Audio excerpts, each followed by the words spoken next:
Quand les gens font votre connaissance ou qu'ils me rencontrent, quand les gens viennent au milieu de nous, qu'est-ce qu'il en reste? Ils viennent et ils ont des contacts avec nous. Pouvons-nous les côtoyer dans ce monde et nous séparer, et puis c'est tout? Il y a eu un début, une fin. Il est parti bien, c'est un camarade gentil, une femme gentille, une fille gentille, des impressions superficielles, des formules empruntées, ensuite quelque chose qui s'estompe, et puis plus rien. Oh non, il n'en est pas ainsi de ce qui est incorruptible, éternel, et qui demeure de cette chose qui paraîtra encore dans la gloire pour jamais. Pas du tout. Il n'en était pas ainsi du Seigneur Jésus. Et il ne devrait pas en être ainsi de nous. Il doit réellement y avoir, quand nous sommes entrés en relation avec d'autres vies, quand nous avons marché sur cette terre et poursuivi notre chemin, quelque chose qui demeure. Le plus de nos vies qui restera à jamais. Les gens doivent pouvoir dire, il y avait quelque chose en eux, plus grand que ce qui pouvait se voir sur leur visage. Est-ce que vous pensez que c'est trop simple? Mais oh, combien cela s'applique à tous les domaines. Nous devons être saisis par l'importance de cette chose.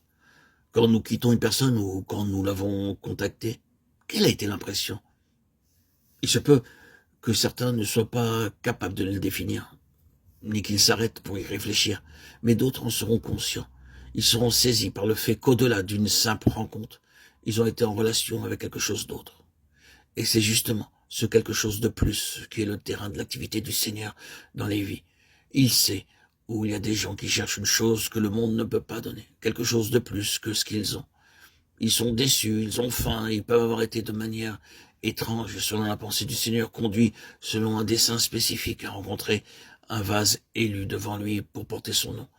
Le Seigneur sait où est ce Saül de Tarse, où est cet eunuque éthiopien, où est ce Corneille, profondément affamé pour quelque chose d'autre, et où ce quelque chose de plus peut-il être trouvé? Le Seigneur doit l'avoir à sa disposition, il doit l'avoir dans un Philippe, il doit l'avoir dans un Pierre, dans un Ananias, il doit l'avoir en vous et en moi. C'est cela, l'incorruptible, l'immortel, le facteur éternel. Il y a un point de contact entre le ciel et les vies par le moyen de cet arrière-plan céleste et de cette présence céleste en vous et en moi. C'est cela le principe du service. Vous pensez que l'œuvre du Seigneur, le service du Seigneur, c'est avoir un travail et préparer des cours pour l'étude de la Bible, pour ensuite aller prêcher ici et là. Ce n'est pas du tout ce que le Seigneur pense à ce sujet. Ce qu'il pense, c'est où puis-je trouver quelque chose qui soit réellement autre, un puissant plus, que je puisse employer comme une base pour avoir des contacts et toucher des vies.